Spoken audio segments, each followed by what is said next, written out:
Buenos días a todos. Muchas gracias al Instituto, muchas gracias a la Junta. La presentación muy breve. Comparten mesa Luis, permíteme el apellido,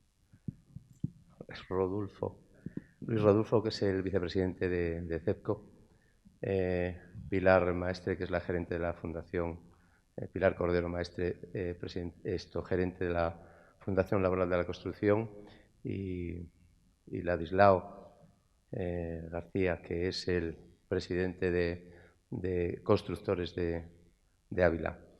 Somos compañeros de CCLC y yo soy el presidente de la Confederación Castellonesa de la Construcción. Me gusta el título que nos han puesto de la mesa, no lo escogimos. Y sobre todo porque dice, responde el sector. Nosotros somos una parte bastante importante del sector. Y yo me gustaría, lo primero, pues hacer una pequeña reflexión, simplemente en el sentido de decir cómo está el sector. Es la pregunta que os voy a hacer, si el sector está preparado. Tenemos unos datos macroeconómicos razonables, tenemos unos datos del sector, yo creo que bastante buenos. Tenemos un sector bastante ordenado, porque la crisis del 2008 que minó el propio sector lo que nos ha hecho es fuertes. Yo creo que sabemos lo que hacemos y tenemos un know-how importante y tenemos unos fondos en ciernes o incluso algunos ya repartidos que son más que importantes.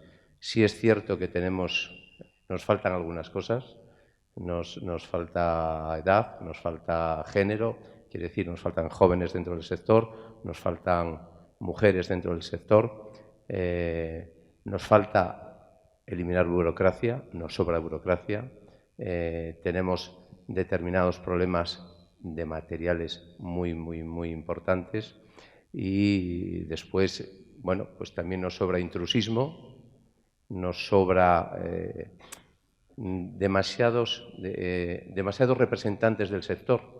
Nosotros somos dependientes de COE, somos dependientes de CEPIME, somos dependientes de CNC, de la Confederación Nacional de la Construcción, y sí que me gusta dejarlo claro porque al final todo el mundo representa al sector. Nosotros sí representamos a las empresas y sí representamos a los trabajadores. Aquí tenemos a la gerente de la Fundación Laboral de la Construcción, que es dependiente de una fundación única a nivel nacional y que es la que se dedica a dar la formación de la construcción, prevención de riesgos, generación de empleo y cualificación profesional.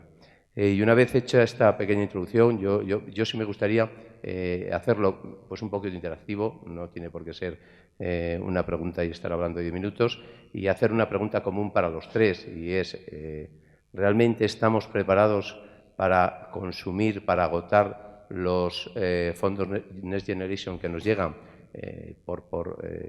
Si os parece, empezamos de proximidad a lejanía. Empezamos por ti, Luis, y nos cuentas.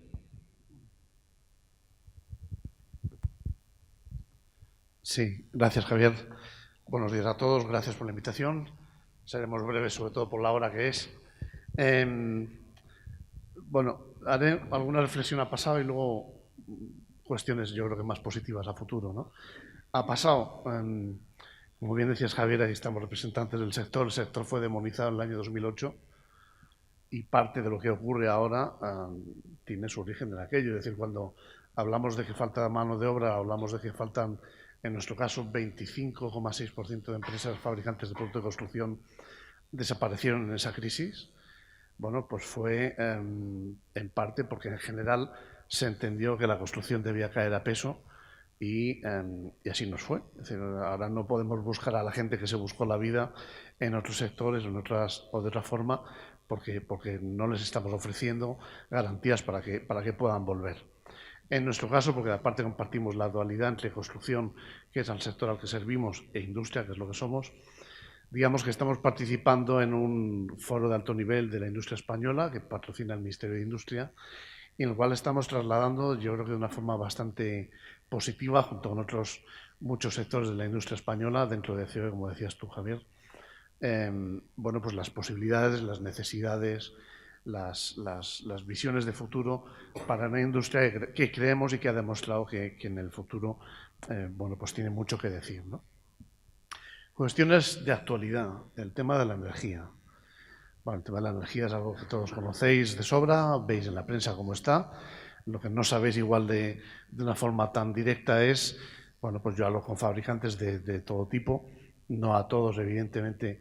Nosotros representamos en el entorno de 20 familias de producto diferentes y a unos les afecta de una forma más que a otros. Para algunos la energía es el 30, 40 y hasta 50% de su coste de producción. Con lo cual, si esa energía sube, está subiendo exactamente en ese mismo porcentaje el coste de su producción.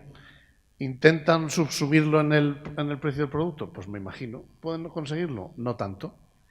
Esa situación es la que luego se encuentra el promotor, el constructor, cuando hace la adquisición de material, y es la que es.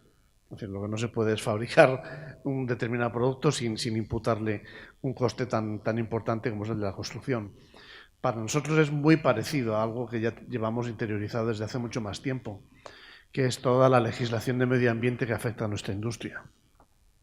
Hay aproximadamente vivas en la Unión Europea 100.000 páginas de legislación que afecta solo en medio ambiente a nuestra industria, en diferentes tipos. Bueno, esto al final, ahora que hablamos tanto y se nos llena la boca de sostenibilidad, de eficiencia energética, bueno, esto luego trasladándolo a la realidad cuesta más introducirlo de lo que se dice, ¿no? Bien, el tema de la energía yo creo que va a durar un cierto tiempo esa situación y esperemos que en la medida de lo posible se vaya corrigiendo. No pensamos que sea en el corto, ni siquiera en el medio, pero tened en cuenta, como decía antes, cuando se demoniza el sector, hay unos riesgos claros. Y es que los dueños de la industria en un momento determinado se deslocalizan, sobre todo algunas, con bastante facilidad. Luego no vale reclamar, es que no hay materiales de construcción. No, miren ustedes que nos han tratado patadas. Con lo cual, bueno, esa situación debe ir corrigiéndose siempre dentro del diálogo. Escasez de materias primas, lo mismo. Pasa parecido. El otro día hizo un informe la CNC, lo presentaba su presidente en público y hay una escasez más en unos productos que en otros. Lo que nos preocupa es que esto se esté convirtiendo más de coyuntura en estructura. Todos los años veíamos que, digamos, en el primer trimestre de cada año China se compraba la producción mundial de chatarra, con lo cual el precio del acero se encarecía y a partir de ahí se iba dulcificando en el resto del año. Estamos en octubre y la situación real es que los precios de los fletes marítimos, cuando se consiguen, se han multiplicado por 10. Y digo cuando se consiguen porque además se están subastando desde China contenedores, barcos que vuelven de vacío porque han descubierto que les es bastante más rentable que mandarla a Europa materia prima, les es bastante rentable mandar todo el suministro que se hace luego pues, por los pedidos de Internet, por Amazon, etcétera, ¿no? Que yo ni entro ni salgo, está bien hecho, pero lo que nos está dando es que a octubre seguimos teniendo dificultades en el comercio marítimo mundial. Y por tanto, el tema de la escasez de materias primas no le vemos una salida demasiado corta, a corto plazo, ¿no? Veremos qué ocurre. Y por último, algo que se ha mencionado también en cuanto a pasado, es evidente, y esto en la administración pública se hace desde hace mucho tiempo, el tema del reequilibrio de precios cuando hay una subida, me parece razonable que se pida, y antes se ha hecho por parte de la CNC, digamos que en la contratación privada, pero esa cadena tiene que seguirse a todos los sectores. Yo tengo sectores nuestros que nos dicen, oye, me sube el precio de la energía, me sube el precio de la materia prima, me penalizan por llegar tarde y encima no puedo repercutir en precio los costes que yo estoy asumiendo. Digamos que para ser sensatos esto tendría que igualarse en toda la cadena de producción.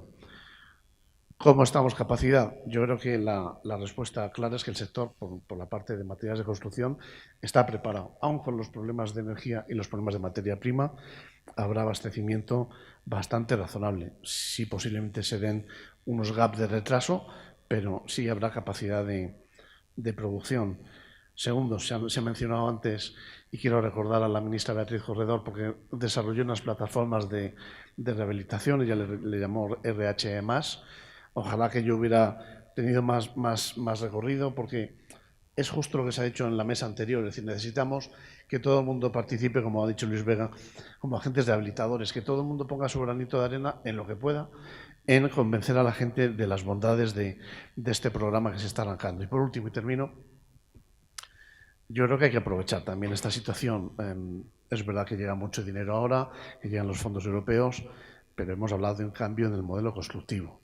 Y lo que tenemos que conseguir es consolidar una rehabilitación no de urgencia ahora y gastarnos ahí todos los millones solo porque hay que gastárselos, sino consolidar una reforma y rehabilitación de calidad, estructural, bien pensada de cara a los temas de eficiencia energética, pero también a todos los demás temas de conservación y, desde luego, y fundamental, que las comunidades de vecinos vayan teniendo su libro de edificio y sean conscientes de lo que tienen y de lo que no tienen, ¿no?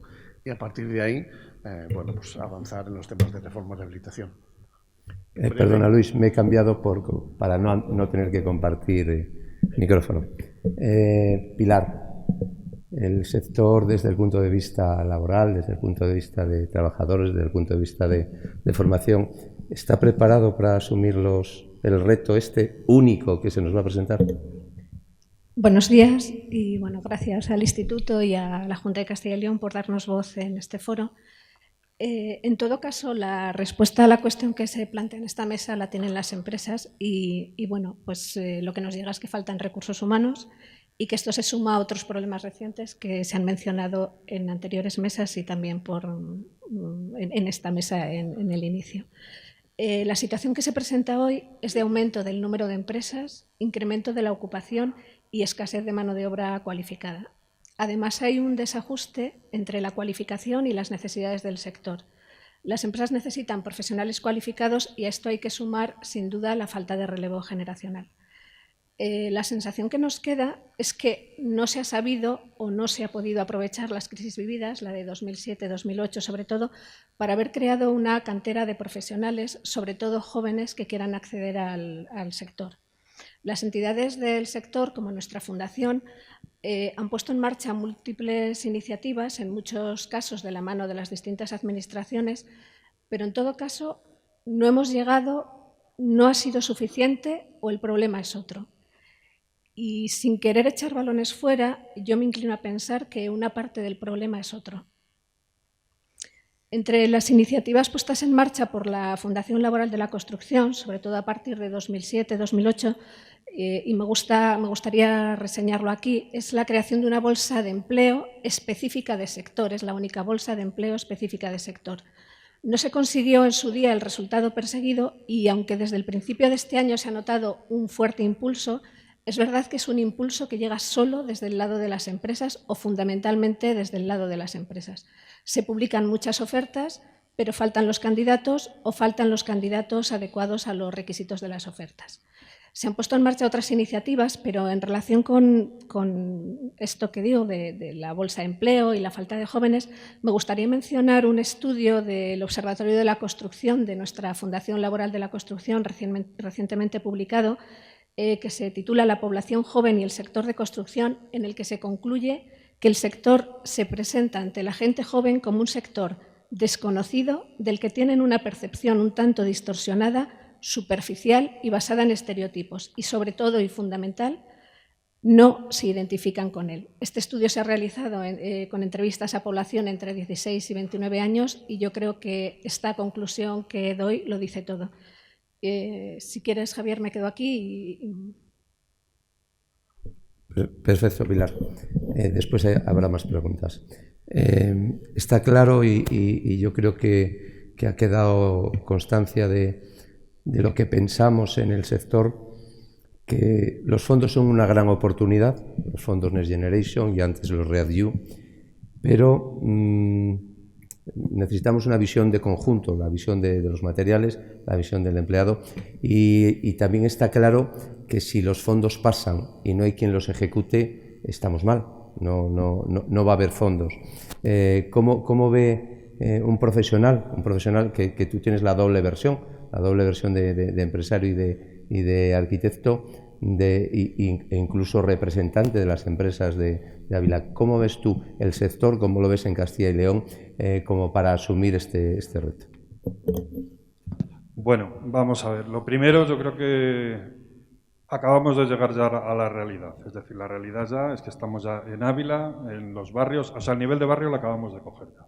Es decir, al final estamos hablando de que las empresas del sector, y sobre todo en Castilla y León, son empresas de pequeña entidad, pymes, la mayoría, de pocos empleados, que tenemos ese reto por delante. Y ese reto por delante, muchas veces las empresas nos convertimos directamente en el agente comunicador con las comunidades de vecinos, con los propietarios, etcétera, ¿no? Porque al final somos los que tenemos esa voz un poco cantante hacia ellos y hacia decirles por dónde deben ir, por dónde o hacia dónde deben hacer todo esto, ¿no?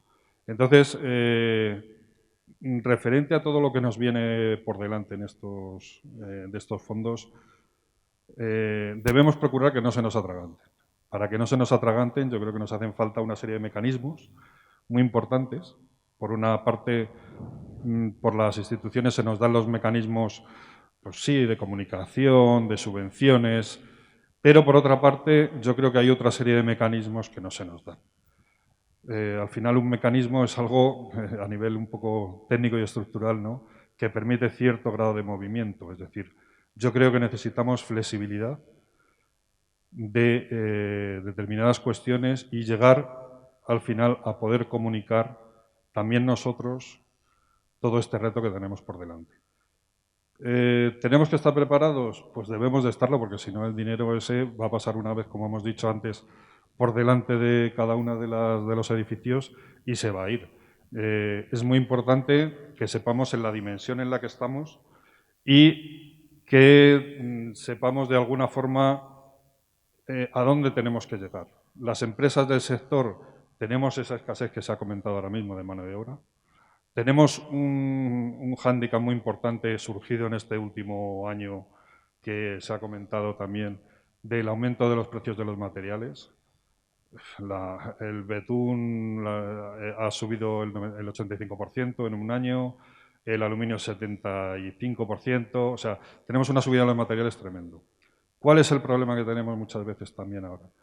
Que si con las administraciones hemos concretado o se han adjudicado obras a unos determinados precios, sobre todo estoy hablando ya en efectos prácticos de la rehabilitación energética, porque muchas veces vienen con unos precios, concretamente aquí en Ávila, fijados por unas bases de precios, las cuales, si esas bases de precios se están modificando ahora mismo todos los precios de materiales, pues nosotros a nivel de empresa tenemos dos opciones. Por un lado, recortar el margen sobre el mínimo ya que normalmente tenemos las empresas hoy día, o bien, por otro lado, cuando haya que ofertar de nuevo, pues a lo mejor hay menos ofertas, porque no se pueden asumir esos costes. Entonces, vuelvo un poco a la flexibilidad, que yo creo que tiene que haber flexibilidad. Muchas gracias, Ladis. Luis, se está escribiendo, se está hablando mucho de lo que comentábamos de la subida de materiales, ¿cuál es la parte, y digo por higiene, cuál es la parte en la que se especula y cuál es la parte de la realidad? Hay mucha literatura con respecto a que hay determinados materiales que alguien se está aprovechando de esas subidas. Y por otra parte, y como segunda parte de la pregunta, ¿qué me puedes decir? ¿Cómo va a influir la industrialización de la construcción en estos próximos años? A ver, la primera parte, si alguien se está aprovechando, está haciendo stock, supongo que puede haber algún tipo de... Pero la polémica la conoces, ¿no? Sí, sin dudas, pero también, por ejemplo, a las cifras que presentaba el otro día la CNC, hay márgenes. Yo he hecho mi propia consulta. Siempre tenéis que tener en cuenta que el tema precios en una organización empresarial está pues muy matizada bajo el foco de la Ley de Defensa de la Competencia, con lo cual podemos llegar hasta donde podemos llegar. Pero bueno, en los sondeos que yo he hecho en mi propia junta directiva y a nuestras propias asociaciones, no dan unos márgenes de crecimiento tan importantes, con lo cual algo debe estar pasando por ahí, efectivamente, para que se note tan grande en la encuesta que hace la CNC a las constructoras, ¿no? hemos visto que las realidades son las que son. Arcelor ha parado 2 fábricas en Guipúzcoa ahora mismo por el tema del coste de la energía. El otro día en el sector ladrillo, que parece que no, pero el 30% de su coste es energía, con lo cual eso está ahí. Pero también os digo que en general lo que me transmitían es que iban a procurar transmitir en el precio menos de lo que ellos soportaban, con lo cual digamos que estamos hablando de unos sobrecostes en nuestra gente de lo que a mí me han contado, entre el 30% y el 50%, pero no llegando nunca a, como he visto alguna cifra, del 128%, si acaso puede ser muy puntual en algún sitio un determinado producto, ¿no? La segunda parte, la parte de la industrialización. Bueno, yo creo que ha sido un objetivo histórico, ¿no? Desde que empezamos nuestra andadura en este tema. Hay productos que son más factibles para hacer una construcción más industrializada. Al final hay aspectos del acabado de la vivienda que obviamente tienen que ser más in situ, pero por hacer analogías con otra industria parecida, que puede ser la construcción naval, hay una parte que se suministra directamente desde las fábricas de acero y se hace una construcción industrializada muy rápido por bloques de la nave del barco, ¿no? En las edificaciones pueden y se están planteando con determinados productos nuestros, me permitirás que no diga cuáles por no significar a ninguno por encima de otro, y ya se están teniendo ganancias de tiempo muy altas, aportando bloques bien medidos y bien diseñados desde origen, ¿no? Pero en esto no hay que engañarse tampoco, ¿eh? Porque se nos llena al sector también mucho la boca de hablar del BIM, del Building Information Modeling, y hay mucha gente que todavía es muy refractaria a utilizarlo, muy refractaria a todas las bondades que tiene un sistema que incorpore toda la información de producto, de calidad, de marcado CE, de cuestiones de declaración ambiental de producto, pero a la vez todas las cuestiones de diseño, todas las cuestiones de dimensión, que efectivamente ahorrarían mucho dinero en el resultado final de la obra, tanto en ejecución, en menos errores y en una posibilidad de mayor industrialización de la obra. Eso es así. No sé si hemos renunciado un poco a la digitalización, supongo que no, ¿no? No, desde luego por nuestra parte no, y de hecho este año presentamos un proyecto al Ministerio, a la Secretaría de Estado de Digitalización, precisamente para fomentar estos temas de BIM en toda la industria de materiales de construcción, para que la puedan usar tanto arquitectos como promotores como constructores. Pilar, como parcialmente conocedor de lo que es la Fundación, yo sí me gustaría que en 2 palabras, yo creo que aquí todo el mundo sabe lo que es la Fundación Laboral de la Construcción, seguro, pero sí me gustaría que en 2 palabras nos lo explicaras. Y por otra parte, antes en la mesa anterior se hablaba del SATE, que antes era de 5, de 8, de 12, de 20. Que nos contaras un poco cuál es el problema que estamos teniendo, que tú lo vives muy de cerca. Yo soy constructor y me doy cuenta de que no hay ferrallistas, no hay colocadores de SATE, no hay colocadores de tabiquería seca y en cambio la Fundación no para de ofrecer cursos para dar esa formación y esa cualificación. Primero, ¿nos explicas cuál es el problema y qué solución aportarías tú? Bueno, lo primero, lo que es la Fundación, pues la verdad es que debería haberlo dicho al principio, pero bueno, la Fundación es la entidad paritaria del sector de construcción.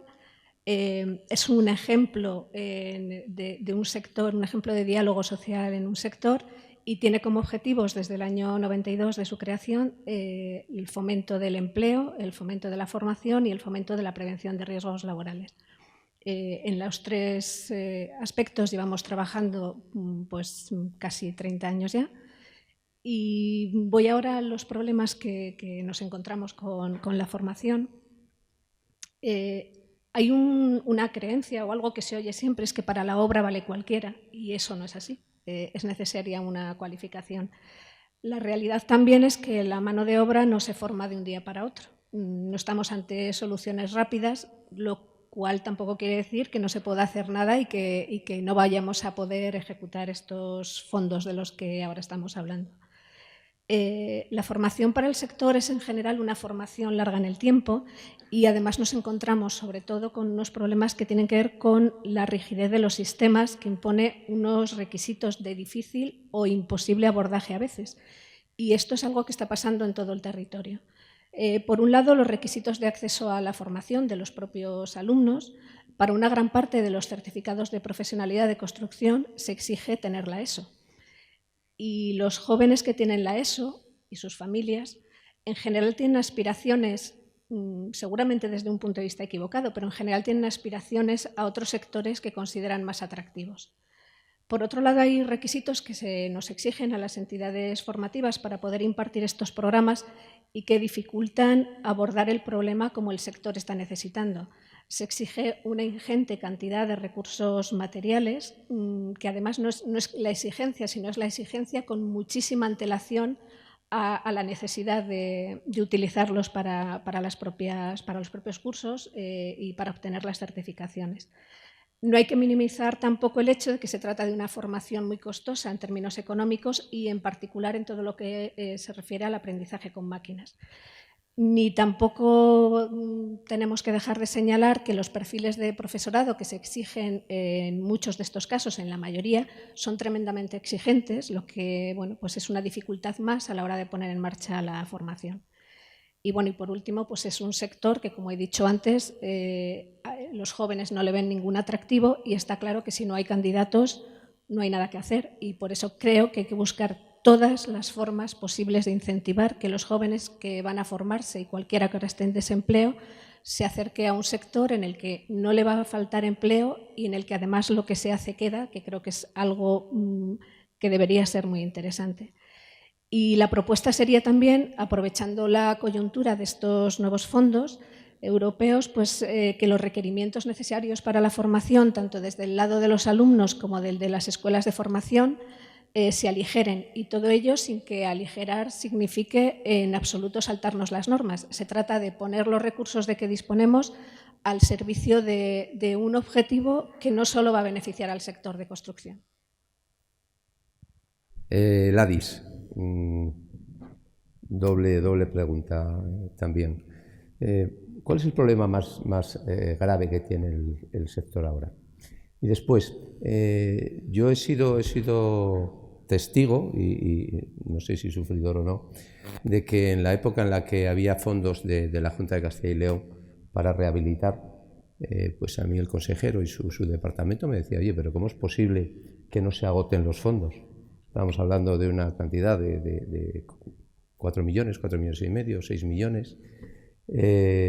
Hoy el consejero nos decía a primera hora que de momento ya lo que hay distribuido son 161 millones por un lado y 27 por otro para este sector.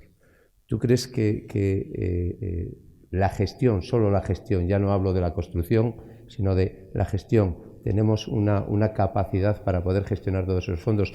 ¿Tú crees que estamos preparados? Y ahí sí que meto a los administradores, a Jesús, que hablaba antes, meto a la administración, meto a las asociaciones y meto al público en general, para que llegue el conocimiento a las empresas, a la última milla, de que estos fondos se pueden gestionar. Después, son lo suficientemente fáciles de gestionar esas subvenciones, esas solicitudes, esas licitaciones, porque al final todo va a llegar, o se supone que la mayor parte llegue en concurrencia competitiva. Por lo tanto, ¿tú crees que las empresas, con el modelo de empresas que nosotros tenemos en Castilla y León, que es una empresa pequeñita, de 5, de 6, de 10 trabajadores, tiene capacidad para poder participar en eso? O, como también se ha escrito mucho, esto será una parte, o sea, un reino de las empresas grandes solo. Bueno, por partes. Respecto a la primera pregunta de cuál es el problema más grande que tiene ahora mismo el sector de la construcción. Pues yo creo, no sé si la pregunta tiene trampa o no, pero en cualquier caso yo diría que ahora mismo es la mano de obra. Es decir, tenemos un problema bastante gordo con la mano de obra, tal y como se ha comentado, que no encontramos mano de obra. No encontramos ahora mismo profesionales lo suficientemente cualificados para poder ejecutar las obras. Con lo cual, al final, todo esto pues se retrasa mucho plazos y mucha... Yo muchas veces, al final como empresario, pues te das cuenta que es como si estuvieras subiendo el Himalaya, ¿no? Tienes la mochila atrás y te van echando una piedrecita más, y una más, y una más. Y cuando ya estás a punto de coger la cumbre, tienes ya tal peso en la mochila que al final es muy difícil, ¿no? Entonces, yo creo que en cuanto a eso, tenemos que intentar, desde todos los puntos de vista, y hago el llamamiento también a las administraciones aquí, que no tienen que ser una piedra en el camino, sino que tenemos que ir juntos todos. Y yo creo que eso es fundamental. Por mucha subvención que queramos, si al final en resolver una subvención una administración tarda 3 meses, pues nos podemos haber dado toda la prisa del mundo en solicitarla. Pero al final yo creo que la resolución tiene que ser rápida. Vale, entonces, bueno, en cuanto a eso, yo creo que es uno de los principales problemas. Tenemos muchos otros problemas añadidos. El intrusismo profesional que contabas tú antes. En empresas pequeñas lo notamos muchísimo y en Castilla y León se nota muchísimo. Desde hace años, desde la Confederación nuestra, se han hecho campañas porque es un problema que tenemos ahí latente, ¿no? Eso por un lado. Luego, por otro lado, lo que preguntabas referente a si estamos preparados para poder gestionarlo, las empresas. Bueno, se han comentado aquí, y yo creo que está recogido en la legislación, por un lado el agente rehabilitador o la oficina de rehabilitación. Es decir, yo creo que todo eso, al final, no sé si las empresas de construcción, en muchos casos, nos convertimos en oficina de rehabilitación en cuanto a que tienes que informarle de todo al cliente, por un lado, y por otro lado, ese agente rehabilitador que se va a formar tiene que contemplar muchas más cosas que no solo informar al cliente, ¿no? Sino al final el poderle hacer la obra, el poderle gestionar todas las subvenciones, etcétera. Capacidad como empresas, al final las empresas, lo que hemos comentado en Castilla y León, son pymes o micropymes, la gran mayoría, y al final pues la capacidad es limitada. Muchas empresas no tienen un departamento técnico el cual pueda estar detrás de todo el integrado en la empresa, que pueda estar detrás de toda una gestión de una subvención, ¿no? Entonces yo creo que eso es uno de los problemas que vamos a tener importantes. Que podamos llegar o no, yo creo que hay que intentarlo. Siempre nuestro sector se ha caracterizado por poder y por tener una capacidad de adaptación tremenda. El año pasado, hace 2 años ya, cuando lo de la pandemia, tuvimos una capacidad de adaptación que, bueno, pues de alguna forma seguimos funcionando y trabajando en las obras, ¿no? Con nuestras medidas de seguridad, pero al final seguimos para adelante. Entonces, yo creo que es verdad que es complicado, es un reto que tenemos por delante, no debemos dejarnos escapar eso, pero al final sí que nos hace falta ese otro pequeño apoyo, por un lado no sé si se tendrá que llamar una oficina de rehabilitación o un agente rehabilitador, o exactamente el qué, para qué, al final sepamos también desde el sector comunicar. Por un lado, la falta de mano de obra que nos hace falta, que comentaba Pilar, y por otro lado, el poder llegar a que todos estos fondos no se vayan y queden en saco roto. Luis, ¿qué me dices de la ley de contratos del Estado con respecto a las contrataciones que se van a producir, los proyectos que se van a presentar? Antes parece que ponías en duda el que la energía va a seguir subiendo, el que los materiales de momento van a seguir subiendo. ¿Qué va a pasar? ¿Se van a introducir cláusulas en las contrataciones, supongo que con la administración pública sí, y con los particulares? ¿Qué va a pasar con esos materiales? ¿Qué va a pasar con esas subidas? ¿No se va a poder vender? ¿Se va a vender y se va a cargar con ello el promotor o la administración pública? ¿Vamos a tener medidas correctoras? ¿Qué te parece a ti? Bueno, a ver, me has hecho muchas preguntas todas seguidas, pero me quedo lo de la ley de contratos para el final porque es un tema más diferente, ¿no? Lo que pueda ocurrir, vuelvo a decir, nosotros tenemos 46.000 empresas en toda España y a eso hay que sumarle los canales de distribución, están también los almacenistas, los distribuidores de material de construcción. Pues habrá de todo, habrá gente que tenga un stock muy alto y por tanto tenga una flexibilidad de imputación de los incrementos de costes pues mayor, y hay fabricantes que posiblemente estén al día y si no pueden imputarlos que mañana cierran, así de sencillo. Es lo que decía antes, es decir, si en la crisis de 2007-2008, de la cual casi no nos habíamos terminado de recuperar, dicho sea de paso, pues había un cierto sentimiento que nos trataron a patadas y por eso desapareció el 25,6% de las empresas, que llevaban 50 años existiendo, ¿eh? No eran empresas que habían aparecido ayer y desaparecían mañana, eran empresas que con 50 años de media de existencia. Bueno, pues esas cuestiones pueden ocurrir. Lo de la energía, pues estamos en trámites, tanto en la parte eléctrica como en la parte gasística, como en la parte petróleo, conversaciones diferentes, especialmente a través del Ministerio de Industria y también con transición energética, bueno, pues para tratar de resolverlo lo antes posible. Pero al final las empresas como una constructora, pues un fabricante hace lo mismo, es decir, oye, si esto me cuesta tanto, es que tengo solo dos decisiones que tomar, seguir intentando, como sea, suministrar o cerrar mañana. Hombre, yo no creo que llegue la sangre al río, por eso decía, no por ser optimista en exceso, sino porque creo que ocurrirá así, que habrá capacidad de abastecimiento porque habrá capacidad de negociación en las imputaciones sucesivas, ¿no? Como decía, la constructora de toda la vida en la obra pública tenía sus 13 fórmulas de revisión de precios que actuaban de una forma automática en la contratación pública. Bueno, eso cambió con la nueva ley de contratos del sector público. Yo me imagino, me parece bastante razonable que la Administración abra cauces de diálogo con su contratista principal, pues para ver cómo analiza esas cuestiones. Lo mismo que analizaban en sus momentos los reformados de obra, etcétera, ¿no? Y reclamaba también que haya la misma lógica y la misma coherencia entre el contratista principal, subcontratista, suministradores, etcétera, a la hora de ponerse de acuerdo. Si alguien se pone muy tajante porque su contrato dice yo te pedí 1.000.000 de euros en cemento y te lo pedí a este precio y me lo tenías que suministrar ayer, pero resulta que por el coste de energía el precio del cemento ha subido X%, pero no te lo voy a pagar, lo que te va a ocurrir es que te vas a quedar sin cemento, lo más probable. O sin ladrillos, o sin prefabricado hormigón, o sin hormigón, o sin ventanas, o sin lana mineral, o sin lo que sea.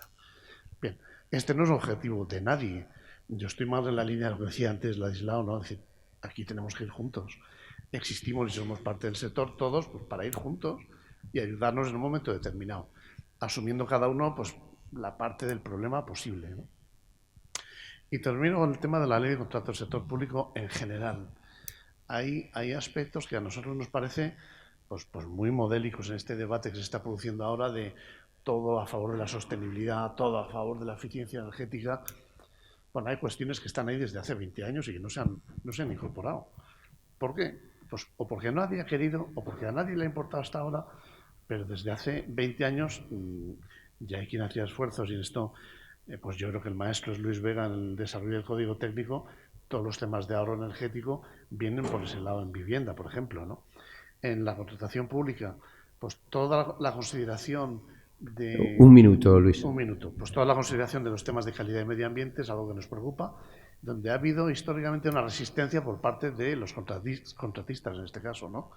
Pero bueno, tiene que ocurrir. Lo mismo en los temas de formación, debiéramos avanzar también hacia un carnet profesional que incorporara todo ese tipo de formación y que exigiera, precisamente para evitar el intrusismo. Nada más y termino. Para Pilar y para Ladis, 2 minutos cada uno los casos. La formación en el mundo rural, ¿cómo está? ¿Y cómo está el mundo de la empresa en el ámbito rural? Para Ladis. Pilar. Bueno, no está. Pero sí es la última ronda, así que me gustaría pues, aportar lo que creo que podrían ser posibles soluciones. Una, que ya la he dicho antes, sería incentivar a los jóvenes para que quieran trabajar en este sector. No queda otro remedio. Como se trata de un sector en el que poco más del 8% del empleo es ocupado por mujeres, pues se debe propiciar de alguna forma la inclusión de mujeres en los distintos oficios y puestos de trabajo del sector.